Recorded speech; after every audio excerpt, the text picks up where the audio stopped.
Boxing has a long list of minor and major injuries which can occur, but our main focus will be on the brain injuries, as the brain is one of the most important, fragile and vital organs of our body. Damage to the brain can lead to difficulties such as headaches, dizziness, fatigue, depression, irritability and memory problems, anxiety, frustration, impulsiveness, problems which can affect movement and speech, emotional and behavioural problems, and many more issues. The list can go on and on and on. Boxing has some of the same injury risks as other sports, but because the main target is the chest and the head, boxers are at a higher risk for brain injuries. No other sport has the express goal of causing injury to the brain. Boxing is most dangerous in terms of chronic injury or injuries accumulated over the boxer's career. The American Association of the Neurological Surgeons says that 90% of all boxers sustain a brain injury. Boxing may account for fewer deaths than some of the other sports, but the number of boxers suffering brain damage are believed to be much higher than recorded.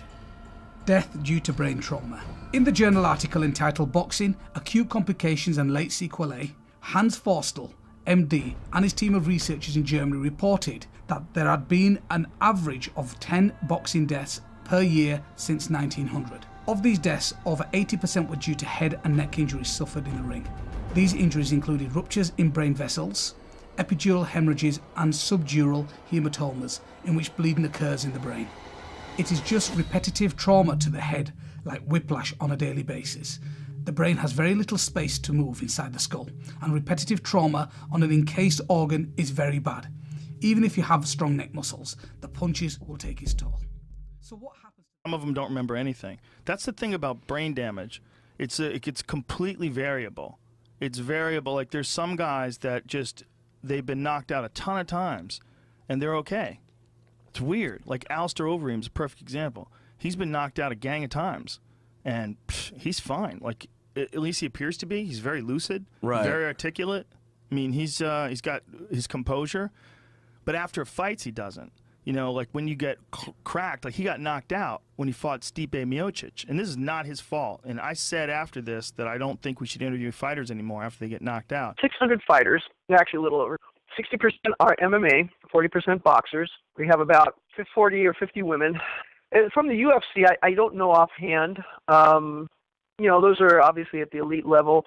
The UFC actually has been very supportive in terms of, well, not only helping in funding the study, but also in encouraging their fighters to participate when they're in town in Las Vegas. So, you know, they come once a year, and during each visit, they get a series of tests. So they get an MRI scan each year. And we use kind of, you know, the newest technologies to try to look at the MRI scan. They get a battery of cognitive tests of memory, processing speed, reaction time. They get surveys looking at their behavior, looking for depression, anxiety, impulsivity.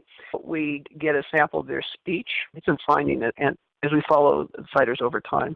We presented a couple recommendations. One is, right now, for licensure, at least in our state, the trigger for a comprehensive examination, that is where the fighters are required to do more, is based on age or number of rounds they fought. And when we looked at that in our group, it didn't seem to identify those that are impaired. I mean, age is important, but what we proposed is what we call a fight exposure score, which just takes into account a number of features. So age, number of professional fights, if you have available, you can put in education. And it's in some sense an algorithm. So, you know, you put these factors in, and it will give you the likelihood or probability that the person may be impaired.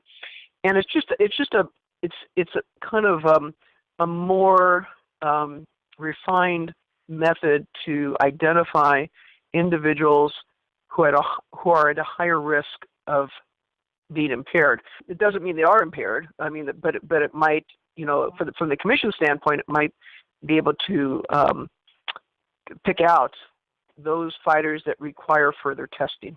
So that was one recommendation. The other is to actually require an instrumented neurological test. Right now we're using an iPad-based test.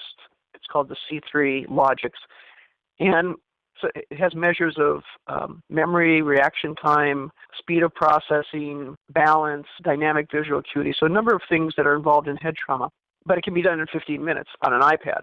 And so what our recommendation would be for the at least to develop a pilot program where this testing would be required on all fighters prior to their fight in Nevada. So we would be able to record and follow individuals over time. And again, the idea would be that if a fighter who, for example, fought in Nevada in 2015 and he comes back in 2017 and now his score is much lower, that fighter would require, again, just further scrutiny or further testing. And then the third recommendation was one that I think hopefully will not engender too much controversy, and that's really to require trainers in Nevada who are seeking licensure, require them to at least do a educational module on head trauma and concussion. So at least the trainers and trainers, referees, seconds, people that are involved with the fighter,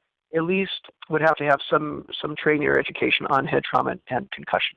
You have a range of attitudes. I think some people come here, particularly those that may be at a little lower level in their career, that come because they can get an MRI scan and blood tests that for free that they can use for licensure. And so it's not maybe so much that they're concerned about their brain health, but they're willing to participate, to get something out of it.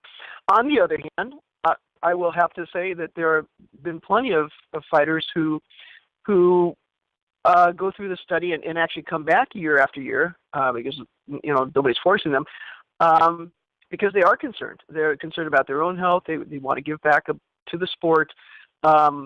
So I think I think as you might expect, you see a kind of a range of attitudes in terms of why people participate.